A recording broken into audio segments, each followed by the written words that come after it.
Welcome to Pep Talk with Bridget Kay. This hour is presented by Mainstay Financial and Annalee Leonard, who is responsible for the information and opinions expressed during the show.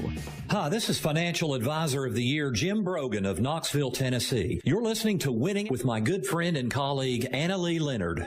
You're listening to Winning with Annalee. Annalee is a retirement and estate planner, a member of the Ed Slott Master Elite IRA Advisor Group, as well as a sought-after speaker on such topics as income planning, 401k rollovers, and advanced IRA reduction strategies. When not working in her private practice, Annalee joins with other certified senior advisors to promote top-quality services to mature adults in the Pensacola area. Her goal is to help you prepare for and live comfortably in retirement. You can reach her office at 437-3127 or online at mainstaypensacola.com. Or call her now at 437-1620 on Winning with Annalee.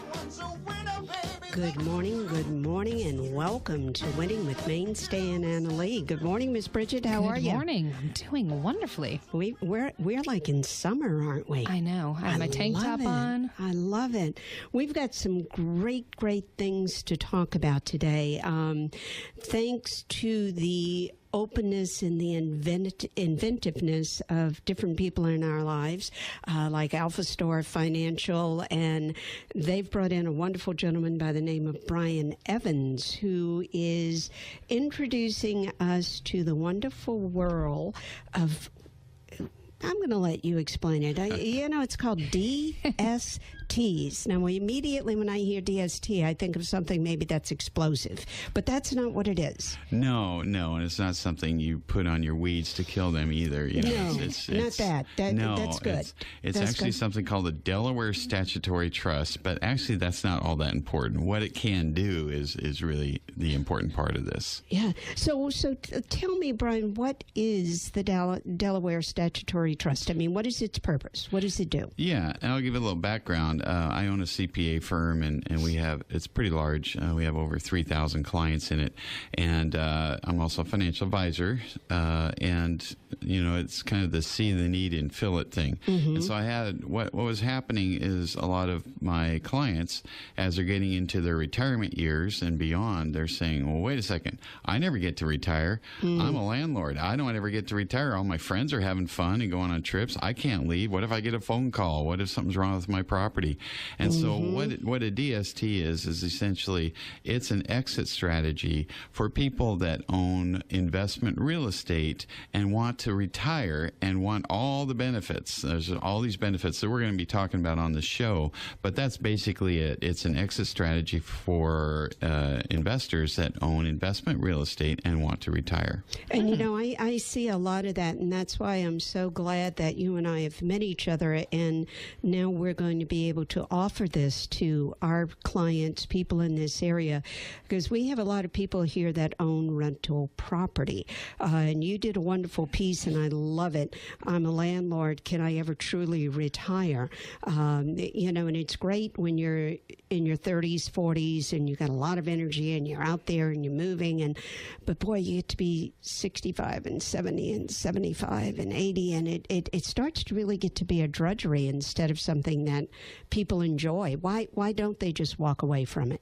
Yeah, I mean, you're exactly right. And when they got into real estate, and I'm always telling 20, 30, 40-year-olds, go out, buy some real estate, invest in that, put in some sweat equity, start building up your nest egg. But once it's done that, and you've done that all, and you're getting older, well, now your property is 20, 30, 40 years older than it was when you bought it. It needs the most amount of work, but you're the least, you're at the least point of your life where you want to actually do that kind of work. So people that, are retiring or want to retire from being a landlord, there's still some things they want. They want rental income. The big thing is they don't want to pay tax on the sale. That's a huge one. And frankly, if they can get a little greedy and say, I don't want to ever pay any tax on this. So there's all these benefits that can be provided through a DST. HST, and through no other way when you own investment real estate. Yeah, because isn't it if you have investment real estate and you then decide to sell that, you have to pay your long-term capital gain tax, and then there's that wonderful thing we so enjoy during the early years. We claim all kind of depreciation, but when you sell it, you've got to recapture that, don't you? Yeah, so let's do a little example, and a real simple example. Let's say you bought something for $300,000 way back when. You've depreciated it down to nothing, basically, and it's worth $1 million. So you sell it for $1 million, and the IRS says, well, you got your capital gains, and that can be as high as 23.8%. But then the depreciation that you took, again, like you just said, over all those years, you do have to pay that back at a higher rate in addition to the capital gains. And so now, you might be looking at it, even if you're in a state, that doesn't have income tax like Florida or in my state, Washington, you're looking at, you're going to lose a quarter of your money permanently to the IRS. And then what? You sell it for $1 million, you reinvest $750,000 in a CD, you get 2%, say, you're getting $15,000 a year. Going, I lost $250,000, so I can get $15,000 a year. Is there a better solution? And yes, there absolutely is. Is there a better solution? And you're teasing me, right? Saying people don't want to pay taxes. I mean, don't we all just love everybody to do loves that? to pay the maximum tax. No, I think as a red-blooded American, it is my obligation to pay the least amount of tax possible, given the tax laws that have been passed. Conversely, if they raise the tax rates, I'm obligated to pay the higher rates. Okay, I can complain about it, but I'm going to do it. You're going to pay it. But I am going to, and especially as a CPA, I am going to look for the areas that I can take advantage of it. I think that's my obligation to me and my clients. And I agree with you 100% on that. People have heard me say that all the time, pay your fair share, but nothing more. Exactly. So I've got a piece of rental property. I'm ready to get out of the landlord business.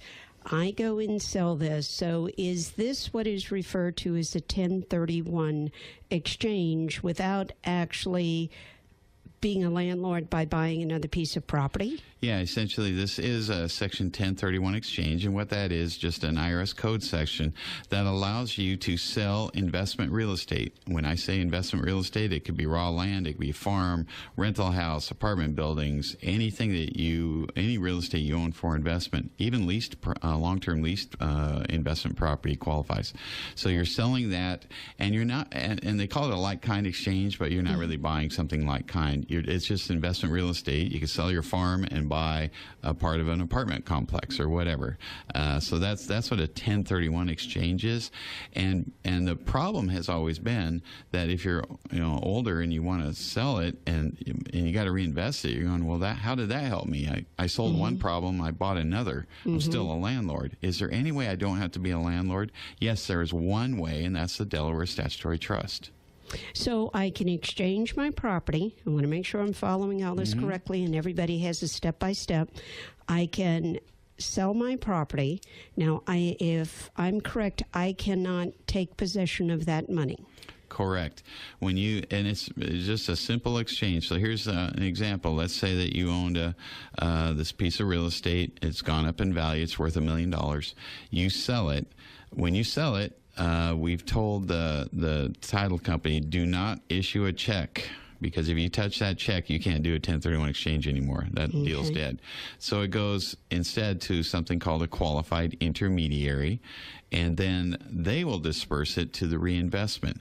Now, meantime, we've been working together with, you have been with your client, and we've helped select different investments for them to go into. They're already owned, and they might include, a part of an apartment building in Orlando, and another one in Denver, and there might be some self-storage that you're buying into. You're going to mix and match various investment real estate. Is that what we call diversification? I've heard that word before. That word, yeah.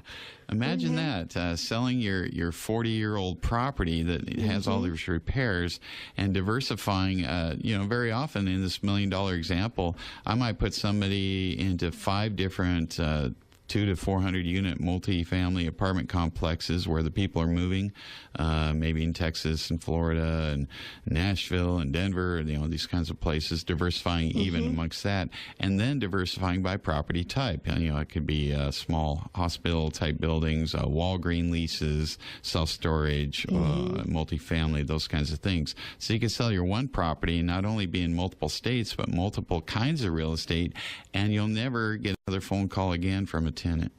So you're telling me I can do this 1031, I've moved this money, I have not paid taxes on it, and I'm not going to get a tenant calling me at 2 a.m. in the morning saying, the air conditioner's not working. Not only that, but now that you own this property, so what if it needs repairs? Well, those repairs, there's already reserves set aside. Typically, you're buying into new property, newish property, maybe a couple-year-old apartment complexes that they don't have a lot of deferred maintenance. And if there was, they've had an engineering study to tell them exactly, okay, this thing's going to be replaced in 5 years. Okay, we already know ahead of time what's going to be needed. It is not allowed, if you're an investor in a DST, for the sponsor to ever call you and ask you for more money. So they can't call me and say, this costs more than we thought it would. You've got to put up some of the money like you would in a regular situation. Exactly. And so that's another big reason a lot of my clients, when they think about how much their return is on their investment, well, they start getting ahead a little bit, and then, what happens, an old property, and they get a call and somebody moves out and they go in there, oops, they didn't buy a shower curtain the last year, the floor's all spongy. I mean, you're out, $30,000, and you think, oh, I only collected $20 in rent over the last 2 years from these people. It cost me $30 to fix it. I'm kind of depressed right now because that was the money I was going to spend on my vacation and my food and my own rent. My own retirement. My own retirement. It's gone. And had I done a DST, I can't even get that call. And my cash flow is way better. I still own appreciating real estate. I didn't pay any taxes, and I didn't have to be a landlord. And, that's people have asked me many times in life, well, have you ever been a landlord? And I very quickly say no. And they say, why? Is it because you don't believe in real estate? No, because if I fix something up and you mess it up, it's not going to be pretty. I'd probably wind up in big trouble. I mean, and I know that about myself. And I don't think everybody is cut out to be the landlord situation. And you've seen that with married couples, haven't you, where one is the landlord king and the other is like, don't want anything to do with it. One passes away, and the one who's left, unfortunately, doesn't want anything to do with it. Yeah, no, I've seen this so many times, and it's sad because what I've also seen is because people think that they have to own this property the rest of their life, so they want to pass it to their heirs without any income tax. That step up in basis. They feel like they have to do it until the day they die. And, I'm talking to one of my clients, he's 78 years old, and I said, you're breathing hard. What's going on? Well, I just carried a water heater up the stairs. I'm like, Richard, you're worth $8 million. Why are you carrying this stuff? It's like, well, I don't want to pay the tax. And the guy's about 5'4" and $130, and he's carrying water heaters. He's 78 years old. And I said, are you happy? He goes, no, I'm miserable. I said, when are you going to do the DST? I know. I can lead a horse to water. I can't make him drink. You can't make him drink. No. You can't make him drink. Well, in our world, the investment world, we've always heard about REITs, real estate investment trusts. So, I've always kind of shied away from those unless they're an independent. And you're going to tell us a little bit about that. But why wouldn't I just, instead of doing a DST, a Delaware statutory trust, why would I not just put my money into a regular REIT, maybe with Vanguard or something? Yeah, that's a great question, and the answer is pretty simple. They don't qualify for 1031 exchange treatment. So if you sell your property and you invest, you say, well, I'll just invest with some other people in an LLC or an S corp, or I'll invest through Vanguard REIT, or which I wouldn't buy anyway, but we'll talk about that later on the show. They just don't qualify. The only qualified investment, qualified meaning the IRS passed a revenue ruling 2004-86 in 2004, allowing for the exchange into passive real estate if it follows the strict requirements of a Delaware statutory trust. So there are very strict requirements regulated by the SEC, I believe. And the IRS. And the IRS. Yeah. Oh, they're in there too, They're of in course. there too. I'm not afraid of those guys, so we're I know good. you're not. But You're no, my hero. Oh, yeah. And so there are some requirements. The SEC requirement is to do a DST, you have to be what's called an accredited investor. So you have to have $1 million net worth outside of your principal residence.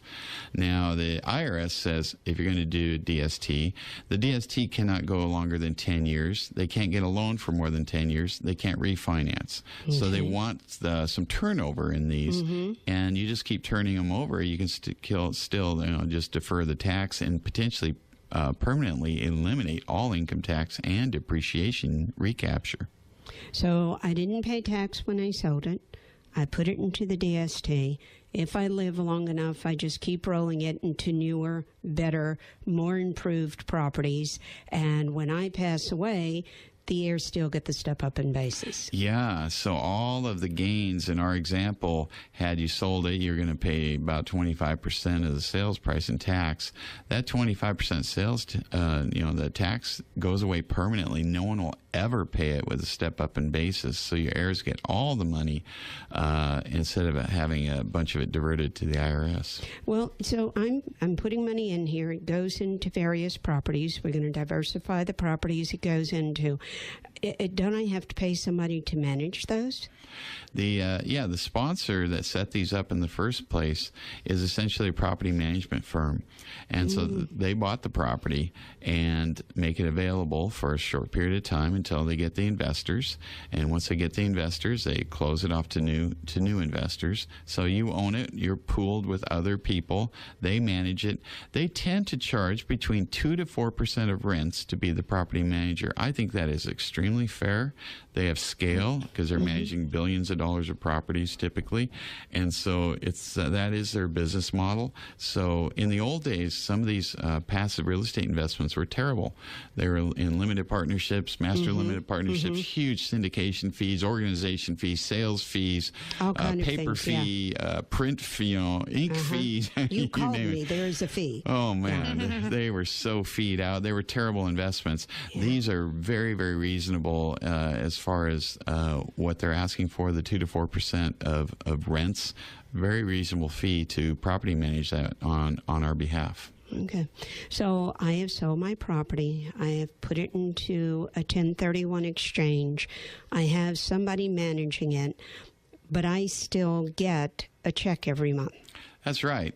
So we sold our property for $1 million. These things happen essentially immediately. Within a week, that exchange can be done.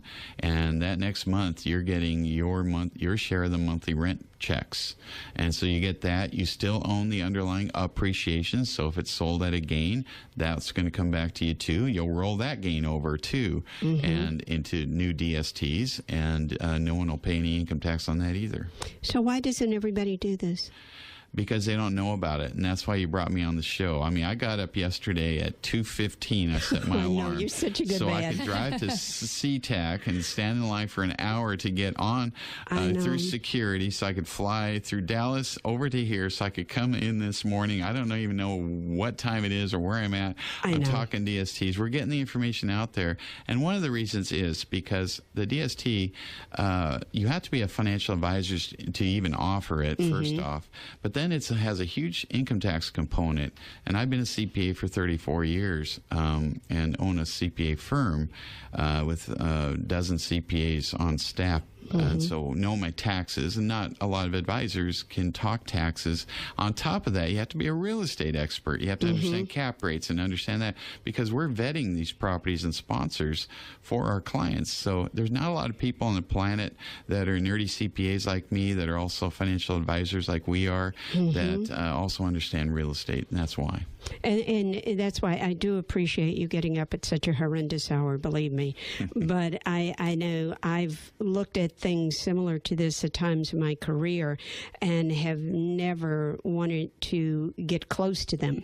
And now with your expertise and your entire firm, the tax advice hooked with the financial advice, and you vet your firm vets every piece of property before anybody is allowed to invest in it, correct? Yeah, we're on a first-name basis with the sponsors. We know the properties that are out there, their history, what's coming up, what we like, why we like it, what we don't like, who we won't work with. And I really appreciate, I appreciate you having, those kind words about me flying out here. I appreciate you asking me to come out here because actually you're the first advisor in the country that has asked me to do that cared enough about your clients to say, there is something really important here that you haven't heard about to bring me on this show. So I think it's, kudos to you for doing that for your clients because most of them go, because I've had these conversations, trust me, lots of time, and these advisors go, oh man, I don't know. That's a lot of thinking I'm going to have to do. I don't want to do that. I'm like, yeah, but it's so good for your clients. I know, but man, my head's hurting just listening to you, Brian, for 20 minutes. I don't want to figure out any of this. Well, you got to learn new stuff. You got to learn new stuff. And here you are putting me on this show saying you're not afraid of that. And I really appreciate you bringing me on for that reason. Well, and we live in an area, Brian, and you and I talked about that, where we have a lot of retired military who have done a tremendous amount of traveling during their lives, bought a home when they were stationed somewhere, moved somewhere else, they buy a home. They keep those homes as rental homes, and by the time I see them, they have 5-6 rental homes spread throughout the United States. So you want to talk about, number one, about a tax problem. Number two, if they don't have a trust in place, unbelievable probate problems that are going to go on. And, when you're here and you've got a rental property in Colorado, it's not real easy to just get on the plane and jump over there and go take care of that.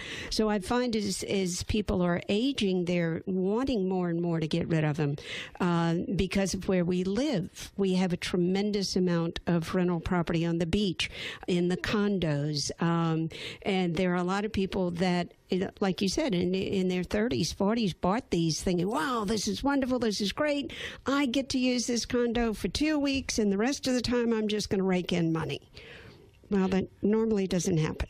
Right. And there's succession planning, but there's also, because often the person that likes to do the rental stuff is the one that maybe passes away first and leaves it to a spouse that doesn't want to, and then leave it to kids, and one of them does and one of them doesn't, and then you got all those kinds of problems.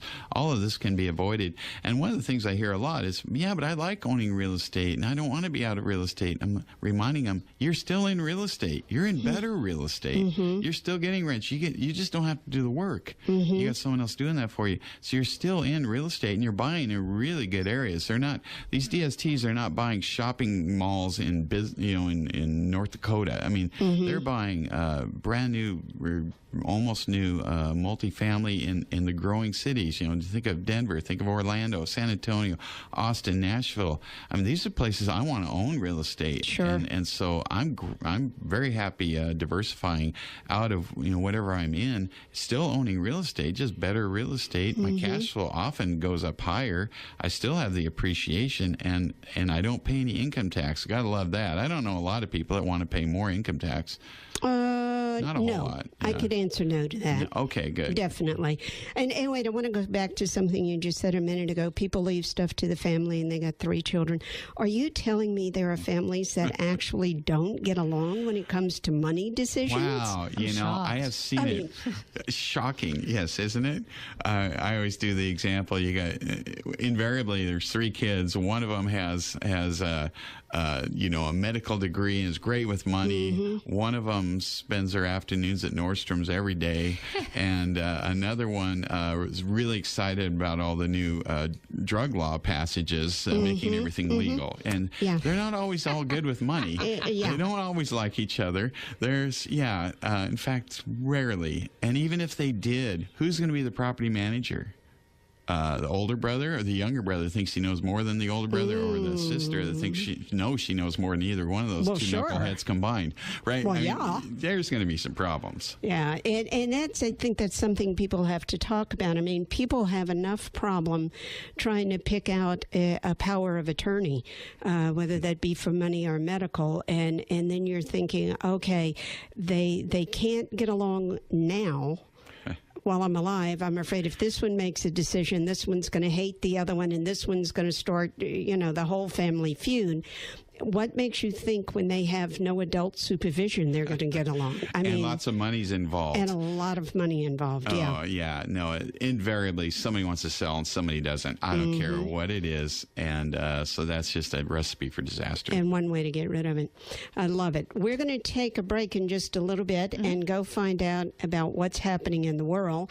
And we've got good news today. Am I right? See, he's not paying attention to me over there. Because we got about 20 more seconds. Yeah, well, you see, no, because he always gets nervous when I ask him for good news. Yeah, he's over there flipping pages looking for something good. What am I going to get for Annalee? What am I going to say for Annalee that's good news today? He should know that you're coming. I mean, he should. He should have it already. So we're going to come back with Mr. Brian Evans, who is a CPA, also a financial advisor, and who has Madrona Financial Services. And we're going to talk a little bit more about that and the fact of what a 1031 exchange can do for you and the DSTs can do. So we've been talking about you over there. You haven't been listening. Where's my good news for the day? It's coming up. All right, I'm waiting. Okay, well, you'll have it right after 5. Thank you. All I do is win, win, win, no matter what. Got money on my mind, I can never get enough. And every time I step up in the building, everybody hands go up. And they stay there, and they stay there, and they stay there. All right, Bridget, we have to get Brian off the table. I know, right? See, I didn't know he could move like that. I know. For such a big man, he's got some moves, I'm telling you. He's a natural. Wow. Welcome back to Winning with Mainstay and Annalee. I'm your host, Annalee Leonard, president of Mainstay Financial, right on the corners of Antes and Perry. And our job is to help you form a plan in your life for your financial world. Too many people don't have a plan. And what we're talking about today with Brian Evans is, to me, the plan that has had a need for many, many, many, many years, but people don't know about it. And that's the ability to exit being a landlord. It's kind of like everything else. We get into it when we're younger, and then it's when you're ready to exit. Oops, how do I do that? That's a whole nother set of rules we're dealing with. Yeah, I mean, you think about it, there's a lot of things like that in life. Let's say you have a business and you're just making money and you're working in it and you're putting your sweat and equity and everything into it. Well, do you have an exit strategy? I mean, often you don't. Well, same thing with real estate. I mean, stocks and bonds, they're easy. Exit strategy you can do just right away. You don't have to think about it. And the biggest asset classes out there, the biggest one actually is bonds, followed by the stock market, followed by real estate. So that's why we're talking about real estate. It doesn't get talked about as much, even though a ton of people own investment real estate, especially people, the DSTs that we're talking about today is only for what we termed as an accredited investor, somebody with at least $1 million net worth outside of their principal residence, or you can have certain income thresholds to be accredited. Yeah. And you and I were talking about this earlier. That would include the rental property, plus, let's say the rental property is $400, you got $600 in your 401k, or vice versa. Yeah, that would be the minimum, exactly, to be able to do a DST. But so many of my clients that have been fairly successful financially own investment real estate. Again, investment real estate can be raw land, rental houses, industrial park building, a farm. It could be all kinds of different things like that, that they don't have an exit strategy. It is a business. It's no different than owning a business. Your rentals are a business. And so when you want to sell your business, wouldn't it be great if you could sell it and not pay any income tax and continue in the business and have somebody else manage that business for you, send you your monthly rent checks, never pay income tax, do the step up in basis, buy a better business. I mean, if we term this in terms of a business, you're going, wait a second, now that makes a lot of sense. Exactly. That's exactly what I want to do with that. Yeah. So I'm going to get rid of this business, but I'm going to get a better business that's going to probably, I would say, the majority of the time, bring the owner more income. That is exactly right. It's interesting. I had a phone call once. I have a radio show in the Seattle area. I've been doing it for 5 years there. And this fella calls me and says, okay, here's my story. I own a 69-unit apartment complex. I bought it 40 years ago. Wow. I owe $3 million on it because I've been taking loans out to live on. Yeah. Because my cash flow stinks. It's worth $7 million. I'll net $4 million if I sell it. But if I sell it, I'm going to owe $1 million in income tax, which I don't want to pay. I'll end up with $3 million. I'll buy a CD, make $60,000 a year, and I've lost $1 million. And he says, and he thought he had a problem. Well, he thinks he says, I said, well, what's your cash flow now? He says, nothing. Because every time I start getting ahead, somebody moves out. And so I got to replace something. The place is old. It needs repairs. I'm 80 years old. My wife is 80 years old. We're tired. Can you help me? I said, well, as a matter of fact, and we did. We did the DSTs with him. He went into 6 different DSTs across the country.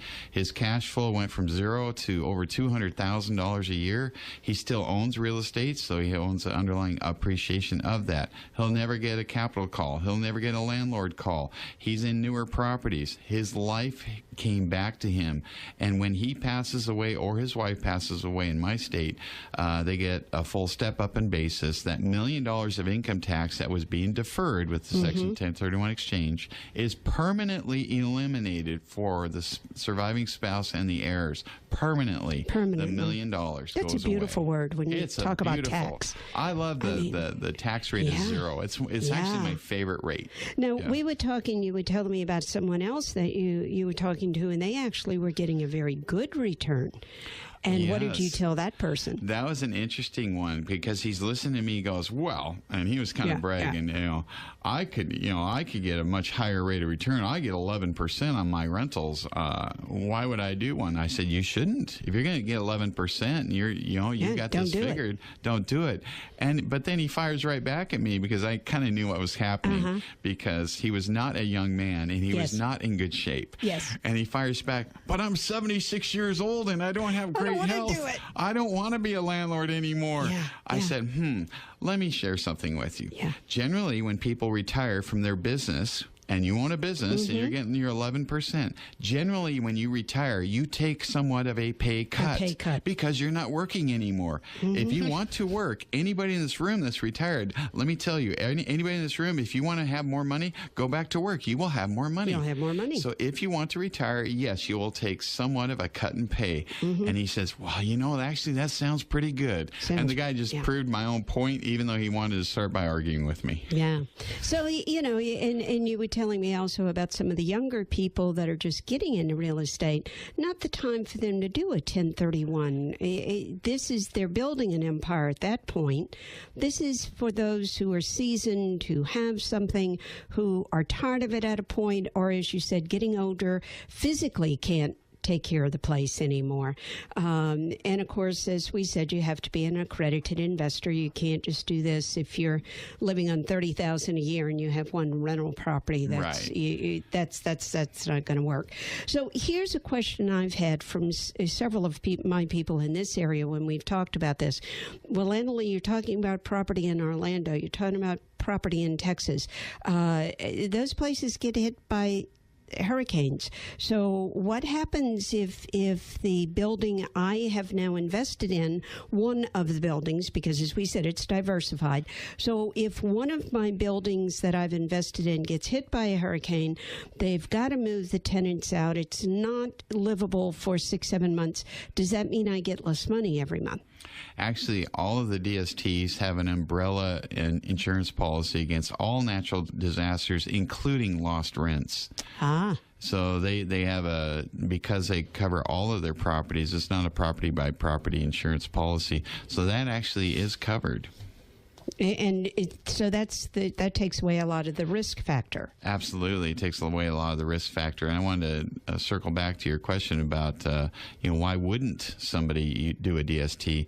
I would not have somebody that's building their empire do one of these things. As we said, this is an exit strategy from real estate. It's not the hit a home run building your real estate empire strategy. So, and it's a great crossover, because if you are 70 years old or 65 or 75, whatever you you are, and you're selling it. Well, isn't it a good thing to sell it to somebody that is in their 20s, 30s, 40s that wants to put their sweat equity? Give them a chance to make it happen. Now you just get to sell your business again to buy a better business, and this is our analogy here. Yeah. And you and I have talked about this, and I've said when I get ready to sell my office building to the successor, I'm going to do this with my money because I don't want to pay the taxes on the capital gains, nor do I want to reclaim all that depreciation, because I do have a very good tax person who really understands depreciation, and I've done a lot of it. Yeah, you don't want to. So you're another one of those people that doesn't want to pay maximum income tax. No, I really don't be sorry. We're okay. I've been part of Ed Slott's group for 10 years. Okay. Remember, I learned. Oh, that's right. You do this for a living. Okay, that's true. Well, there's even another benefit we haven't talked about is when often when people sell their rental property, they've fully depreciated it. They have no more depreciation deductions. When they do a Delaware statutory trust, there's actually some leverage involved in most of them. So you actually are buying more real estate than the money you're putting in, and you get additional depreciation deductions to take that eventually can be stepped up to and never repaid. Never repaid. Yeah. I like this. The government's giving you money every year, and then, when it's not a tax strategy I recommend all the time, but when you do die, we are mortal, then, pretty much, even you. Even me. Gosh, all right. So when there is a death, then there is that step up, and I love the fact that we've gotten benefits from the IRS during all these years, and we don't have to pay them back with using the step up. So let's go another step. We were talking about the kids inheriting. So let's say I'm an accredited investor. I put my building into the 1031, the DST exchange, and I pass away, which you've just told me I'm going to do, which was quite a shock. But so I leave this, let's say, to my nieces and nephews, and they are not accredited investors. What happens at that point? Well, you'll have probably many different DSTs, and they're going to essentially ladder, meaning they're going to sell at different times. Okay. Each time one of them sells, they have access to that money, and there'll be no income tax due on all the gains because you've got the step-up and basis in place. If they're not accredited, then they will take their money, not pay any income tax, and we can reinvest it in something else. And if they say they like real estate, well, we got lots of great options there, too, with private non-traded real estate investment trusts is what I would recommend in those cases, but some diversified portfolio for them at that point in time. But if they are accredited, they could do a DST. But I would even, the DSTs are really, really good when you have again, an exit strategy, and you have a appreciated property. Since they've already got the step up, they might want to do something completely different. Maybe it's an annuity. Maybe it's some other investment. Generally, it would be. You wouldn't continue to do a DST as somebody inheriting a DST. Okay. If you would go back, because you just hit on it again, the privately invested REIT versus the normal REITs that we hear about that people get into that usually start off pretty good, but they wind up pretty bad toward the end. So what is the difference between the privately invested REIT and the one you would get on the market? Yeah, it's interesting because I do a lot of research in real estate investing, and a lot of people just call it real estate. Oh, you're going to be real estate or you're not. It's kind of like saying, are you in a car or are you cars are all the same, right? Whether it's a Yugo or Mercedes or a Vega. Well, no, they're not all the same. Well, the same can be applied to real estate. Just because you own real estate doesn't mean it's good or it's bad. It could be either. It could be both. So I'm not a big fan right now of publicly traded real estate investment trusts because often they've already purchased most of their properties 30, 40 years ago. And the analogy might be they bought shopping centers in Cincinnati and office buildings somewhere. Well, people aren't really... Office buildings are a little suspect right now. I don't want a shopping center ever. Kmart's my anchor tenant next to the Sears on the other side. I don't want that. I want an Amazon distribution facility being bought now. I want apartment buildings not in Cincinnati. I want them in Orlando and San Antonio and Nashville. So the private non-traded REITs are buying properties now, the kinds of properties you want now, and as opposed to the publicly traded REITs. So even within the real estate estate investment trust world, there is an enormous difference between the types of real estate you're buying and when the underlying assets were purchased. And when they're purchased. Now, let's cover one more thing, and for sure, and then we'll just kind of let you talk about whatever you want. One of the questions I've had is, well, what about liquidity? And I get that with people when we talk about annuities also. What about liquidity? So how do you answer that? Yeah, the liquidity is the other potential negative, but it's not always a negative, because usually people that have owned real estate, it's not like, okay, I've owned these rental house or I own an apartment building. I think I'll sell 2 of the units because I want to go on a cruise. Well, you can't sell 2 of the. It was never liquid in the first place. Right. So generally, people also that own investment real estate have other assets, and those can be liquid, and so they rely on those. This is an income-producing asset. Right. You don't sell it. But if somebody comes to me and they say, hey, I might need all this money in 2 years, and I said, well, don't do a DST. Right. And I had this discussion with this same fellow with the apartment building. He says, well, what if I want some money? I said, well, then don't roll it over and just keep it. Well, how much you want? He said, a couple $100,000. I said, keep it out. He says, yeah, but I'll have to pay taxes. I love it. I said, well, yeah, you'll pay tax on it. I don't want to pay tax. I said, well, then don't take the money. But I want the money. He said, well, then pay the tax. And it looked like, a tennis match. The ball was just going back and forth. Finally, he says, well, isn't my cash flow going to be $200,000 a year? I said, yeah. And he says, well, there's my $200,000. I'm not going to pay any tax. So, yeah, you don't have to roll over 100% of your proceeds. If you sell that property for $1 million, you can roll over $900,000. You'll pay $25,000 in tax. You'll net $75,000. Go on that cruise. You don't have to roll it over, but they are relatively illiquid. They will ladder. They generally are held for a time period of 5 to 10 years. Okay. And that's another reason I was so excited about the Madrona funds and to be able to partner with you, because being a CPA, you have extensive knowledge on all of the implications. We can work with you on that to help people understand this is how much you're going to be keeping and not giving to Uncle Sam that you'll never see again, nor will your heirs ever see again. And this is great. And that's another great thing about you having me on your show is you are a full-service financial planner, and you're going to make sure that your clients have enough liquidity, they have enough growth, they have enough cash flow, they're being protected on the taxes, and they have security. So you're one of the few advisors in the country, really, that is not only talking about passive real estate 1031 exchanges, but fixed index annuities for potential cash flow or security,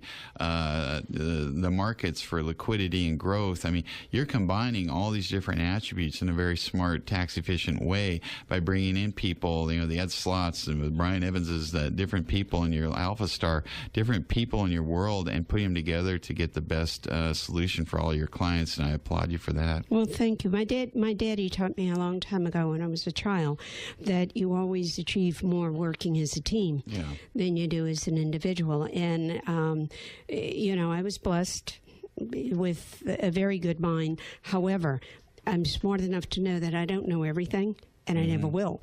So if you back yourself up with teams that are experts in those areas, this is why in our office Joan does Medicare and long-term care. She's the expert on that. I'm not, nor do I want to be. I don't want to be the expert on taxes. That's why I have you. That's why I have Gwen Gore in my office. That's not my forte. That's not what I do. Plus, you're not nearly nerdy enough to be as tax efficient and understanding as me am. I've got the nerd quotient in this room pretty much covered. You think? Yeah, I'm pretty much sure. Well, I wasn't going to be the one to say it, but if you somebody said had it, to. we can do that. So, any other words of wisdom that you want to share? Another story that you might have? And again, everybody, we're with Brian Evans, and we're talking about the Madrona funds, which is an extremely tax-efficient way for you and your heirs to sell some of that rental property that you now have, avoid the taxes today, allow your heirs to avoid the taxes later, and still get a stream of income. And to me, that has become one of the most important things in our society today, is to somehow assure ourselves of additional streams of income.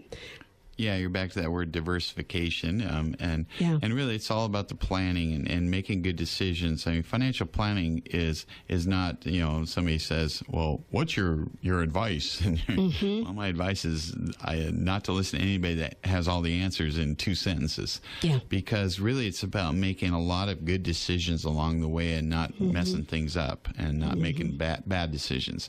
And so here's an example. I own real estate. Okay. I want to make a good decision with that. And maybe somebody's younger going, well, how does this affect me? I don't own highly appreciated real estate. I like real estate. I want to get into it. Well, here's an idea for you. You might be talking to somebody and say, I'd really like to buy your fourplex, Mr. Johnson, and you're 75 years old. You should sell it. I can't sell this. I'd pay all this tax. I'm not going to pay all that tax to this government. And so, wait, I have a solution for you. You solve their problems, and you just kind of added the oil to make this thing move. And so deals can get done. So anybody that's in real estate, whether you're a broker or talking to people that you want it to move, you want to buy it, you want to invest in it, somebody, this conversation could get started where all they got to do is call your office, and they could really make some huge life changes for a lot of people just with some good advice that you're going to be able to provide. Yeah, and I'm glad you brought that up, Brian, because if you're in that situation and you want to know more, you want more knowledge, you think this might be a solution for you, call us. 437-3127. Set up an appointment. Come in. I'll do the initial research, the initial fact-finding with you. And then if it's something that we think will work for you, then we call Brian and his team in, and we get them on the phone with us, and we do a conference. And we make sure that this is done correctly every step of the way, because Brian is much more familiar than I with all of the rules and the regulations around them. And whenever you do something like this, it's just like if you're moving your IRA, you want to work with people who know the rules and the regulations, because if not, you can really get messed up. And guess who gets stuck with the tax bill? You do. So make sure you work with people who know what they're doing, who are familiar with these things, and who have the team around them. I think it's a wonderful solution. When Alpha Star first brought in and introduced this to me, I said immediately, I want to meet that man. Then you were at one of the meetings I went to, and I heard you talk about this, and I said, all right, I did. I've got just enough knowledge to make me want a lot more, and have been studying these since that time and continue to keep studying. But while I'm learning, I got Mr. Brian Evans and his team behind me. So call us, 437-3127. We would love to hear from you. I've got a couple of pieces from Brian. I'm a landlord. Can I ever truly retire? Also, 14 reasons for owners of highly appreciated property to use a Delaware statutory trust. Now, if you want one of those, call my office, 437-3127, or look on the website. We'll have them up for you, and you'll be able to get those if you want them. Give you some good information to help and to share. Brian, again, I thank you so much. You're just a wealth of information and knowledge, and I got to say, you do look a little bit more awake today than you did yesterday. I'm proud of you. Yeah, yesterday was a very long day. I feel pretty. I even worked out this morning. I'm in a weird time zone, and I'm bringing it. And so no, I really appreciate you having me on my show, having me on your show, and I appreciate that you're putting this information out there because so many people need to hear it. Thank you. I want to remind you that we will be doing the Senior Spirit Program for Sacred Heart this month, and the topic is something we do not like to talk about, but we have to talk about: final expense planning. Because as Brian brought up earlier, the one thing we all have in common is the fact that one day we're all going to pass away and leave this earth. So what do you do about that? How do you plan for that? What does it cost. Come in to that meeting over at Sacred Heart at the Cancer Center. We'll be glad to share information with you that we've gathered over the years and things that you can do to prepare so that your family is not at a time when they should be pulling together, pulling apart because somebody doesn't like decisions that somebody else made. I know it happens. I went through it personally twice. It's one of the hardest things that somebody ever goes through. So do whatever you need to do to plan on that. You can call the hospital, get registered, or call my office, 437-3127, and we will get you registered for that event. We will be teaching our classes again over at the college starting next month, so I'm not going to bother you with those dates this month, but we're there, we're ready, we're willing to talk to you. Please go out, do something good, say please, say thank you, just smile at somebody, and I guarantee you it will be a better world. We'll see you next week. Thank you, Brian. Thank you, Bridget.